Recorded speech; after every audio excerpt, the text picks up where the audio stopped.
晚上回宿舍时，突然被拉进了一个匿名群，紧接着群主开始发布公告：欢迎来到情侣考验游戏，诸位将与自己的恋人一起参加本次游戏。游戏共分为5轮，只有通过全部游戏关卡才能幸存。接着群主解除了禁言，群里一下子炸开了锅。喂，什么鬼？谁在搞恶作剧啊？谁信谁是傻子？我要退群。那个，你们有没有发现这个群退不掉，连这个页面都关不了？老子不参与这种无聊游戏。群主，我现在直接提分手，就不用参加了吧？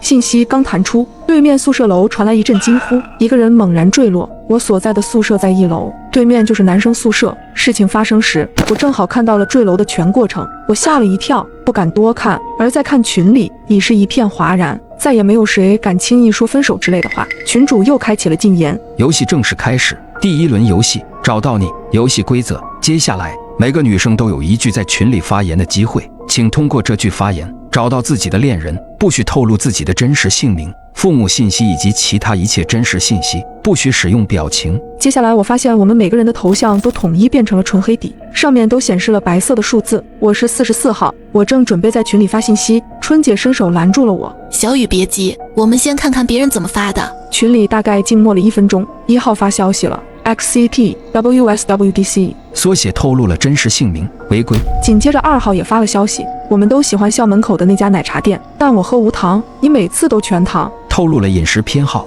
违规。隔壁宿舍传来一声声尖叫，嘎掉的全是刚刚违规的同学。听到他们的倒地声，我们的心脏都颤抖了一下。果然连透露自己的口味都不行，只要透露真实的个人信息就不行。请在5分钟之内完成游戏。随着群主的催促，我屏住呼吸，手指按在了屏幕上。我拍了拍你，并且大喊一声周4号。发完我闭上眼睛，紧张又羞耻地等待着结果。3秒过去，我没有事。再睁开眼，我发现底下一个顶着144编号的头像道：系统，这是我女朋友。44号和114号成功组队。看到系统消息，我终于长叹了一口气。我和男友经常会互相拍一拍，比如男友周一拍我的时候说的是我拍了拍你，并大声说周一真烦人，所以我才想出了发这一句话。幸好成功了。一旁的春姐也很快发出了信息，不知用了什么方法也顺利通过了第1关，但还有很多人失败了，有些是违规，有些是被错认了。转眼间已经有10几对情侣失败了。我和春姐坐下来分析当前的情况，目前已知的事实是，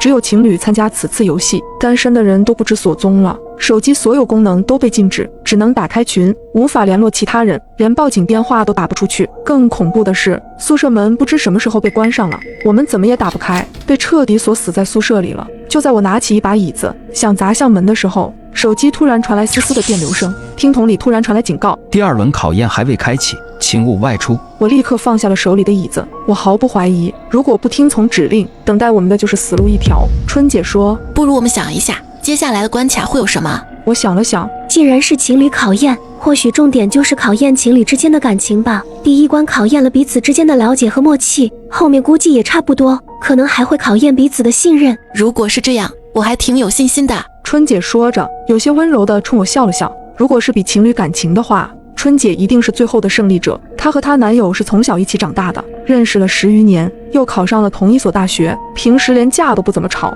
是我们眼中的神仙眷侣。这个时候，群里又弹出消息：第1轮游戏共淘汰15对情侣，恭喜剩下的35对情侣进入第2轮游戏，想见你。游戏规则如下：1. 女生进入男生宿舍寻找自己的男友； 2. 男生不能给出任何提示； 3. 女生找到男友后上前握手； 4. 握手5秒即代表女生确认选择，如若选择错误，则女生挑战失败。咔嗒一声，宿舍门开了。情人节当天，我被拉进一个匿名群进行情侣考验，游戏中失败的情侣将被当场嘎掉。很快群里发布了第2轮的游戏规则：1. 女生进入男生宿舍寻找自己的男友； 2. 男生不能给出任何提示； 3. 女生找到男友后上前握手； 4. 握手5秒即代表女生确认选择，如若选择错误，则女生挑战失败。咔嗒一声，宿舍门开了，我和春姐走出了宿舍。走廊里，我们又碰到了几个不认识的女生，每个人都脸色惨白。对面宿舍楼的大门自己打开了，一股阴冷的气息迅速弥漫开来。走廊里30来间宿舍门齐刷刷打开了一道窄小的缝，所有男生都被蒙上面，还戴上了黑色手套。很显然，这是让我们通过伸出的手臂来找出人，我们根本无法通过皮肤颜色或触感来识别身份，能掌握的仅仅只是一些最基础的信息，比如手掌的大小。有个女生当场就哭了出来：怎么办啊？我男朋友就是特别普通的身材，没有什么关键特征了。警告，请在10分钟之内完成选择。春姐第一个走上前，她的男朋友比较特殊，中指特别长。我曾经看到春姐给他织手套，所以也记住了这个特征。果然，春姐一下子就找到了那双手，牢牢抓住。听到成功的提示后，她的男友立刻摘下头套，两个人激动地抱在了一起。而我拼命回想着男友的特征，他是左撇子，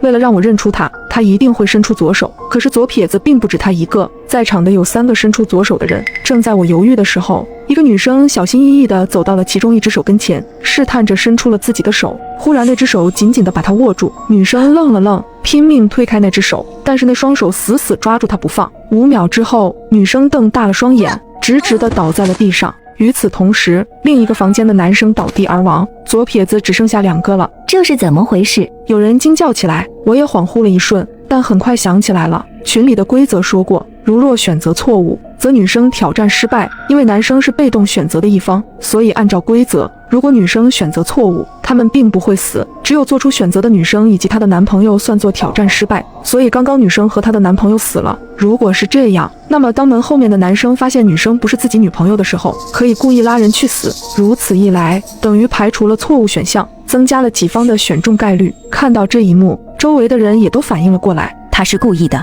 他阴了吧？有些人忍不住大叫：我受不了了，我不想再玩这个破游戏了，我们大家能不能团结一点，这样互相残杀，最后谁都是受害者。可是生死关头，人人自危，嘎人之举更是激起了许多人心中的癫狂，有更多人开始效仿。果然很快我们听到了又一个女生惨叫，再接着是第3个、第4个，不断有人炮制这个策略。而我目不斜视地朝着一个人走去，在其他女生握手的时候，我注意到这个人是唯一一个没有使用肮脏手段，会在其他女生把手放上去时立刻甩开的左撇子。我相信我男友的为人，便把手搭上去。44号144号通过第2轮考验。下一秒门被猛地推开，男友一边发出劫后余生的感叹，一边紧紧抱住了我。然而考验还在继续。第2轮考验结束，现存情侣15对。第3轮游戏开始，双人任务，密室逃脱。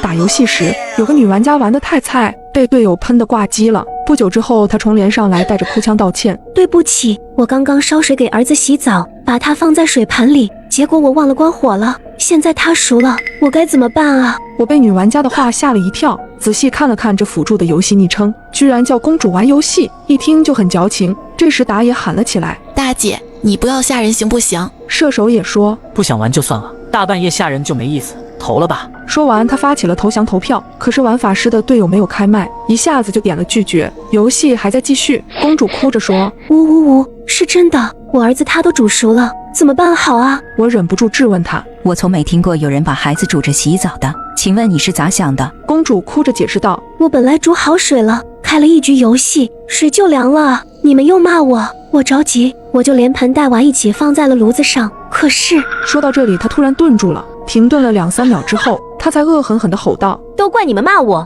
都是你们的错，全都怪你们，我不会放过你们的。很明显大家都懵了，谁料得到他会怪罪在我们身上啊？打野好声好气地安慰他说：大姐，你先别这样，你把孩子抱出来然后打120啊，也许还能救。公主却哭着：没用了，我一抱他，他的皮就融下来了，没救了，他没救了，都是你们害的，都是你们。射手在游戏对局里打字告诉法师：快点投降，辅助家里出事了。法师立刻打字回应：垃圾辅助，逼是那么多，那就投。说完，他点出了投降，我们也一一同意。虽然公主还是哭着责怪我们，但游戏总算顺利结束了，我也舒了一口气。这时我 QQ 弹出一个好友申请，备注是上一把游戏的打野。虽然觉得奇怪，但我还是点了通过。对方上来就跟我说：完蛋，那女人不会真把孩子煮熟了吧？不会真来找我们报仇吧？我忍不住反问他：你怎么知道我 QQ 号的？他一句一句地回答我说：营地里一查就能看到了，因为刚刚那把游戏是附近对战的匹配模式，这说明那个辅助他也是附近的人啊。他说不放过我们，说不定真能找到我们的呀。最后这句话吓得我手都抖了一下。冷静下来后，我连忙安慰他：别说的那么恐怖，哪有那么容易找到人的呀？我说这句话是为了安慰他，同时也是安慰我自己。打野回答我说：我也加了刚刚一起喷他的射手，他跟我一样是住在天通苑的。你呢？卧槽，我也是啊！打出这句话，我马上又纠正道：不对，这里住了60-70万人，咱匹配在一起很正常吗？他又问道：最诡异的是，我们都在4区，你呢？我也是啊。说到这里的时候，我的后背已经渐渐凉起来了。打野继续连发了几条信息给我，果然如此，你等我一会儿，我加上法师了，我问问他什么情况。如果我们仨住那么近只是巧合，那他不至于也住在这里吧？好，你去问问，我等你消息。然而因为事情诡异，我忍不住上社区论坛查了一下。这一查还真让我查到一个新闻，天通苑这里还真出过事，跟今晚那个辅助公主发生的一模一样，也是一个人在家照顾孩子，也是给孩子洗澡贪方便，把不到1岁的小孩放炉子上热水，也是打游戏忘记时间了，把孩子给煮熟，这居然是真事。但我一看报道的时间更不淡定了，这是7天前发生的事啊。而这时候打野又找我了，法师也住在天通苑，事情非常不对劲。我拉个群说，我的额头瞬间渗出了冷汗。群里一共4个人，除了那个女人之外，4个都齐了。我反手就把刚刚看到的新闻链接扔了进去，你们先看这个，是不是跟今晚发生的是一模一样？他们看到后瞬间也炸了。打野率先说道，你们看到最后了没有？这个女人后来被她老公砍死了。我立刻打字回应，是啊，她死后到今天刚刚好是7天，7日回魂啊，这是。法师说，我什么都没做，怎么突然就惹到鬼了呀？射手说，不行，咱们就报警吧，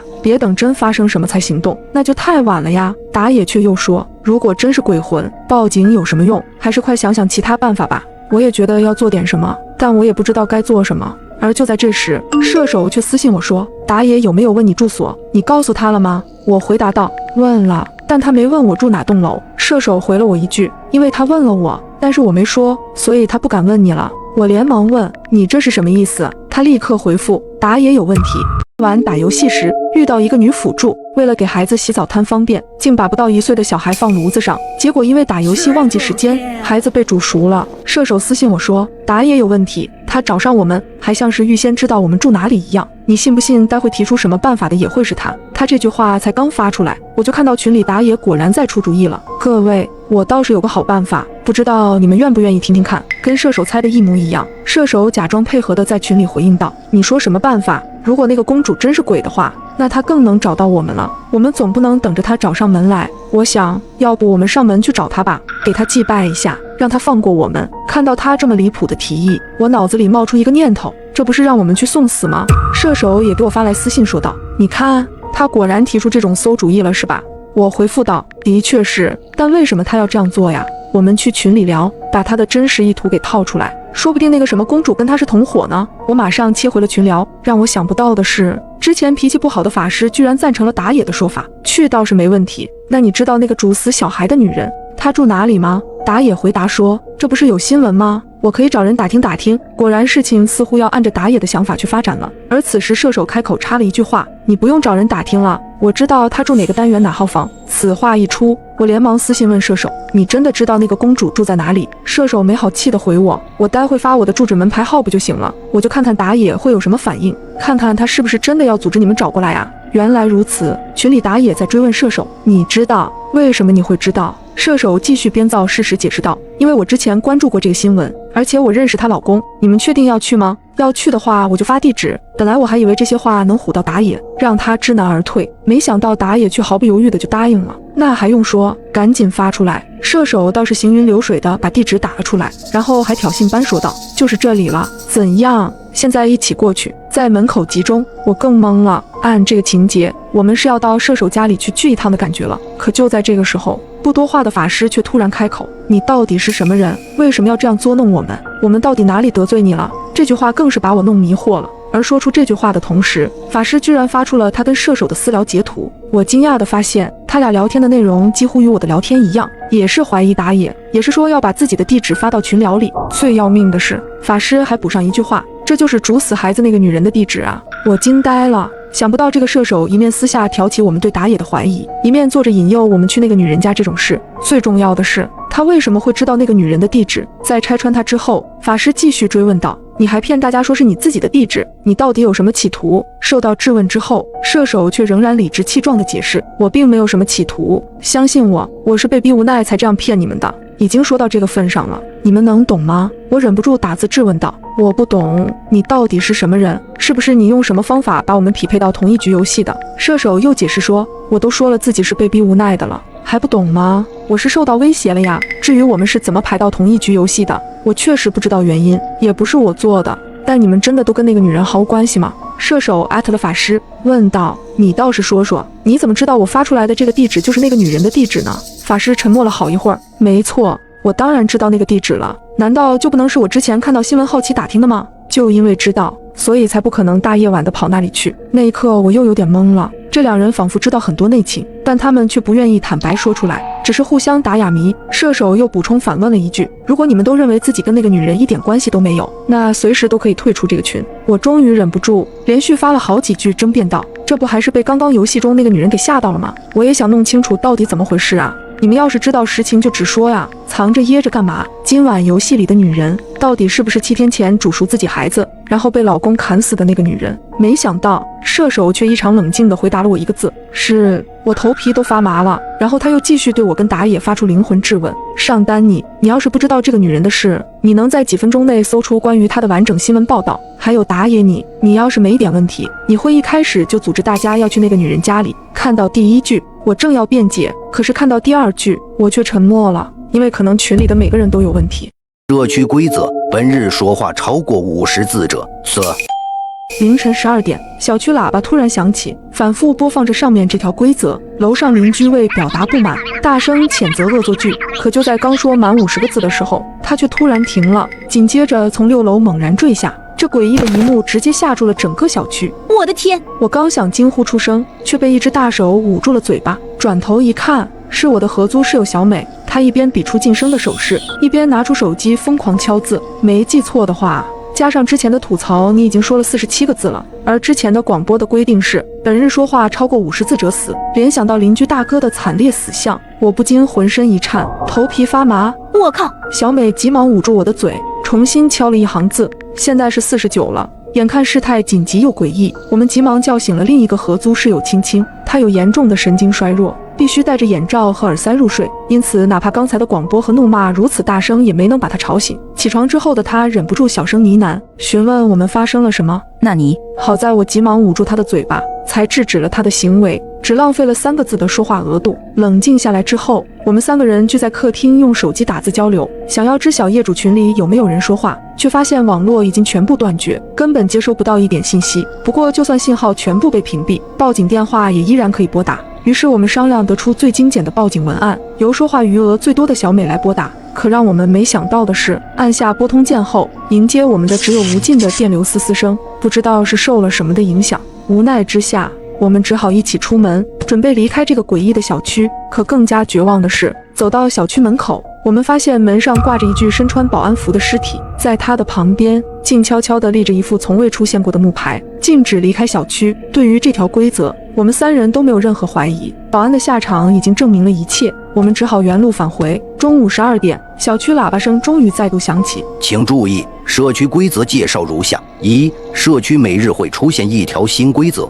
新规则于0点通过喇叭发布，请务必严格遵守，否则当场死亡。2、每当新规则产生时，上一条规则自动失效。3、规则与规则之间不会重复。4、周边已布置高压电网，严禁离开社区范围。5、社区规则持续时间为10天，10天后所有规则结束，仍然存活者方可安全离开。听完规则，我忍不住长吐一口气，在手机上敲下文字。也就是说，这地方我们要待满10天。小美点了点头，没错，而且要经历10条不同的规则，一旦违反就会死，这实在是太危险了。轻轻挠了挠头，不能离开小区的话，食物岂不是也成了大问题？想到这里，我赶紧起身看了看冰箱，还好我和小美都有做饭的习惯，冰箱里备了不少食物，里面也还有很多，起码不会让我们3个人饿着。于是我回应道：“食物够我们吃。”小美却摇了摇头。小区里有这么多住户，天天点外卖的年轻人也不在少数。随着时间推移，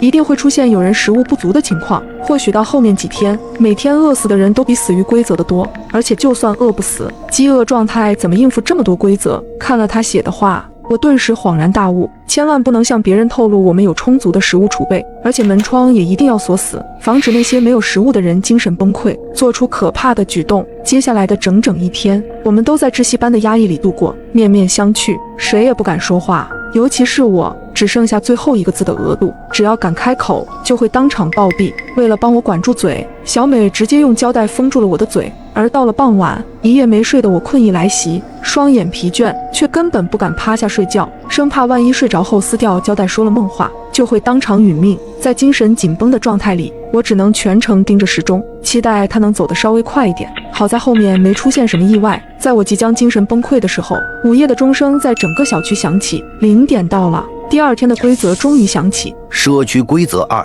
本日睡眠时间超过3小时者死。听到完整规则后，我气愤极了，只想回家找妈妈。这规则是针对我的吧？精神紧绷整整1天，就等着规则刷新睡个好觉了。新规则居然限制睡眠，一股不忿的念头涌到心间，我终于忍不住撕掉嘴上的胶带，破口大骂起来。去你的狗屁规则！反正新规则产生之后，上一条规则就会自动废除。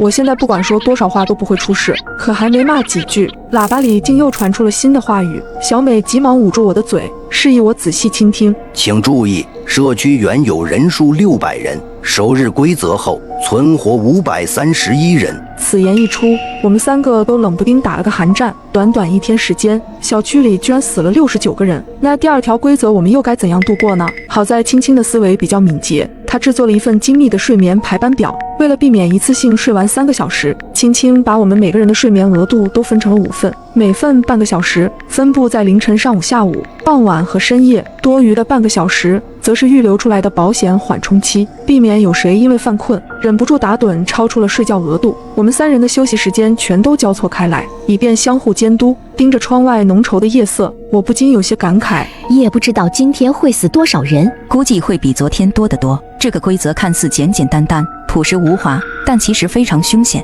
睡眠需求是人体的生理本能，越是疲惫紧张就越难抵抗。接下来的一整天里，我们都严格遵循青青的表格，轮流睡觉。已经2天没合眼的我，总算得到了短暂的休息。戴上眼罩后，根本不用酝酿，我便迅速睡去。只可惜，这样舒服的睡眠只能持续半个小时。临近时间节点时，我被小美和青青疯狂摇动，从睡梦中挣扎起来，喝了杯咖啡振作精神。等到上午9点时，才终于迎来第2次睡觉机会。如此反复，随着时间流逝，小区里惨叫声此起彼伏，想必都是因触犯规则而死去的人。在紧张忧虑里熬过24个小时后，总算等到了午夜钟鸣第3次出现。社区规则3：本日看到阳光者死。请注意，2日规则后，社区存活397人。第3天的核心是阳光。听到这里，我终于松了口气。这次的规则总算不涉及睡眠和休息了。现在是0点整，最近我们这里日出的时间大概是6点50，咱们在6点之前把门窗全部封死，应该就不会出事了吧？小美点了点头。之后的一整天，我们想睡多久都没事了。随后我们分头行动，将每一扇门窗全部都贴上了黑色胶带，为了避免漏光，更是对缝隙的位置多贴了7、8层。最后我们又用木板把每一扇窗都彻底堵死，以免规则使坏。突然刮起大风，把玻璃给掀开。做完这一切后，客厅就像是一个深邃的黑洞，我终于安心钻进了被窝里沉沉睡去。不知道睡了多久，我被一阵急促的敲门声惊醒，看了看时间，已经是下午1点半。阳光最盛的时候，门外传来好几道凌乱的脚步声，如同幽灵一般在楼道里乱窜，不停地敲门踹门，甚至用指甲刮出刺耳的声。被动静惊醒的青青也凑了过来。这个社区规则实在是太恶毒了些。第1天的规则束缚了居民的交流，第2天的规则又限制了居民的睡眠，第3天的规则连阳光都要剥夺，这样居民们会因为食物、水、求生等因素变得癫狂。虽然同情，但为了避免外边的人做出过激行为，我们只好合力挪过来一个高大的衣柜抵在门口。之后的半天时间，我们再无睡意，3人只能牢牢守在门口，听着那些惨烈的哀嚎以及各种砸锤撞门声。终于，发布规则的喇叭再次响起，请注意，3日规则后，社区存活299人。社区规则4：当日凌晨1点以后，凡是在镜面中看到自己的人死。这个规则和第3条类似，需要把所有能够映照人像的东西全都封起来。不过只有1个小时的准备时间，大块的玻璃窗本就处于隔离状态，不用再管。我们将电视机屏幕、冰箱表面密密麻麻缠满了胶带，同样也包括手机、电脑这些电子产品。做完这些之后，整间屋子都陷入了彻底的沉寂，我们3个的话语也越来越少，甚至不敢对视。这样的麻木持续了24个小时，直到午夜钟声重新响起。请注意，4日规则后，社区存活262人。社区规则5：当日至少跨过2万级台阶，违者死。听到这条规则时，我的第一反应并不是条件有多么严苛，而而是感慨终于不用困在窒息的黑暗里了。没有等到天亮，我们便直接走出了屋子。可刚打开房门，一股腥臭的气味就涌到了眼前。楼道里七零八落躺着不少居民的尸体，想必这就是违背前几条规则的下场。想到这，我们三人再也不敢怠慢，开始一步步爬楼梯。不过我们低估了这个规则的难度，因为很久没有这么大的运动量，仅仅是6000阶，我们三人就精疲力尽，双腿抽搐，瘫软在地上。无奈之下，我们只好暂时回屋休息，待到中午12点才重新开始新一轮爬楼。不少存活下来的住户也纷纷加入了爬楼大军。人多起来之后，紧张感略微减少，可这2万级台阶依然是难以逾越的大山。直到晚上10点半，手机上的步数终于到了21000步。为了确保万无一失，我们多走了1000步。艰难地回到家后，没等我们喘口气，午夜钟声准时响起，一片片惨烈声也随之而来。小区里不少行动不便的住户都没能熬过这个规则。一位60岁的阿姨因为体力不支，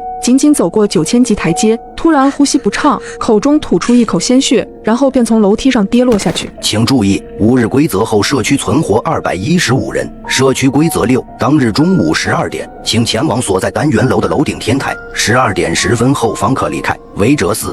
听到这个规则之后，我愣住了。什么意思啊？只需要花10分钟去一趟楼顶，这么简单吗？社区规则从来没有仁慈过，这条看似简单无害的规则里，一定隐藏着恐怖的杀机。临近11点，我们三人早早来到天台，起初能够找到一些关于规则的线索，而随着时间推移，顶楼上的住户越聚越多，30-40人一起研究，直到接近了中午12点，我们都不明白规则的目的到底是什么。这时，一道突兀的尖叫声扯破了所有人的注意力。那是什么？我急忙循着声音抬头看去，果然在远处的天空中看到了一个黑点。仅仅是3秒之后，黑点的后方便有更多黑点迎风而来。待它们飞得近些，我终于看清它们居然是一只只身形庞大的怪鸟。显然，它们就是第6条规则给我们的考验。小美小声嘀咕道：“我们该不会是他们的猎物吧？”恐怕是的。果然，怪鸟们没几秒的功夫就飞到了小区上空，一边盘旋，一边时不时俯冲过来，对准人类扑击撕咬。它们速度很快，爪牙异常锋利。昨天才爬过2万级台阶的人们根本难以逃离，更不用说抵抗。好几位住户被利爪狠狠撕破，3两口就瓜分掉全部血肉，只剩下白花花的骨架。这一幕看得我肉疼，忍不住回头瞥向下楼的通道。没等我行动，一个年轻的小伙子先我一步跑向通道，可下一秒他就被一只巨大怪鸟抓向高空。看来没到12点10分，绝对不能下楼。面对怪鸭一轮又一轮的袭击，我们只能疯狂逃窜，哪怕是一直相当冷静的青青，此时也难忍惊惧。难道说规则觉得前面几天的死亡比例太少了，开启了杀戮模式？还好小美还算冷静。我觉得社区总规则里既然点名存活的可能性，就不会设置绝对意义上的死局。我们留心观察，或许能找到破局的生机。我刚想点头附和他的鼓励，却看到一只怪鸟朝我们的方向飞来。见状，我急忙伸手呼喊：“小心！”可惜我的叫喊晚了一些，怪鸟第一时间攻击的竟然是跑得最快的青青。青青的肩膀顿时被抓出几道疤痕，疼得青青原地蜷缩起来。小美见状，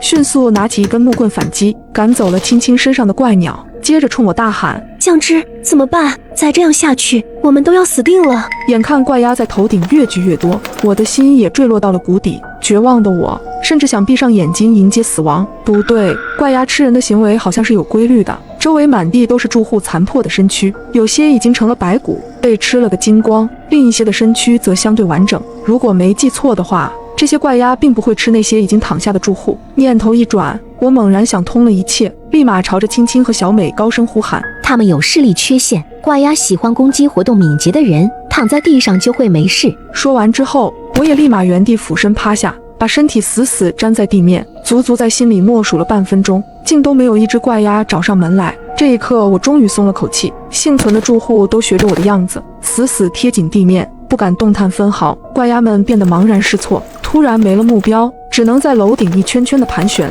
随着12点10分的到来，它们仿佛受到一股神秘力量的驱使，循着来时的方向飞去。轻轻捏着仍在疼痛的肩膀，冲我微微一笑：“幸亏你找到了破局关键，不然我们已经变成一堆肉渣了。”休整1日之后，我们迎来了第7天。请注意，6日规则后，社区存活36人。社区规则7，当日必须前往1号楼第10层乘坐1次电梯，违者死。第6次规则后，存活人数从215人锐减到寥寥36人，而第7天的规则诡异程度丝毫不减。天知道电梯里面又会有什么恐怖的存在。这一次的规则没有限定时间，我们什么时候过去？越是不限时间的规则，我们就越要第一时间赶过去。小美附和道。上一轮的经历已经证明，在凶险的规则也存在着一线生机。我们越早过去，就可以观察到越多样本，这样就能推断出电梯里的生机所在。1号楼是我们小区里最高的主楼，足足有20层楼。我们3人走到1号楼底层后，尝试坐电梯上楼，却发现无论怎么按动电梯按钮，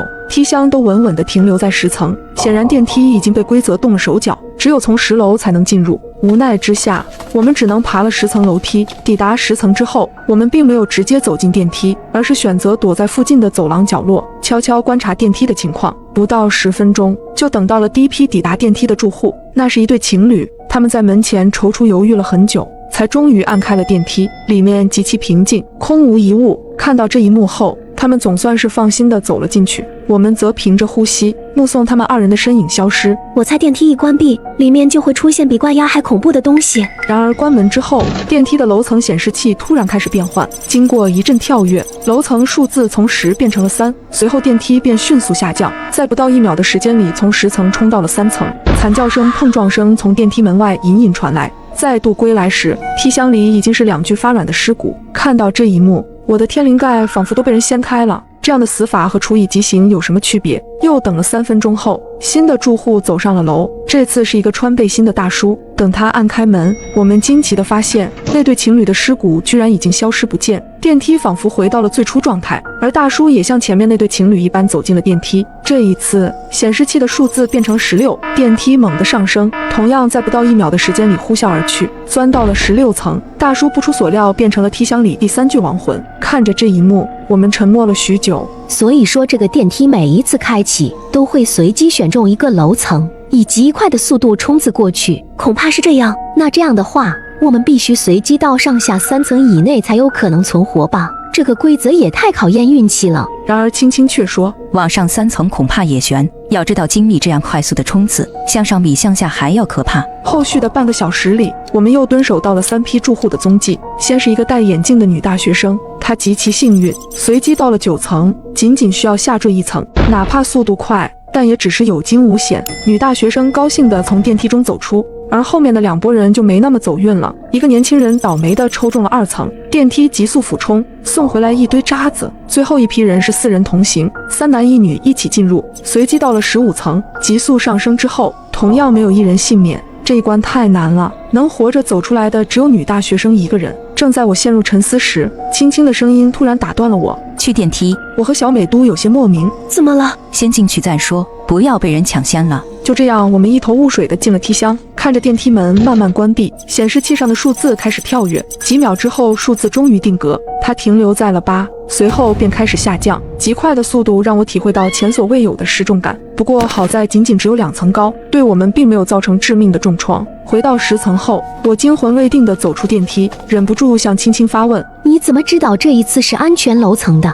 青青解释道：电梯的关键就在于7这个数字。7，没错，就是7。这些楼层数字看似随机，其实每一次都是在上一次的基础上下降7层。第一次那对情侣的3层是初始楼层的10层下降7层，而我们如果把每次下降到底层都是做1轮循环，重新从20层开始，那么第3层下降7层就是第2位大叔的16层，第16层下降7层就是第3个女生的9层，第9层再下降7层就是青年的2层，2层下降7层又到了那4个人的15层，所以我才如此笃定这一次的电梯会再度下降7层，也就是我们所经历的第8层。听完青青的话，我和小美都惊讶地捂住了嘴。电梯规则的背后居然是这么简单的规律。度过安稳的20多小时后，第8天的钟声终于响起。请注意，7日规则后社区存活9人。不知不觉之间，我们已经在恐怖的规则束缚中待了7天7夜。在紧张的氛围里，我们又迎来了第8日的规则。请注意，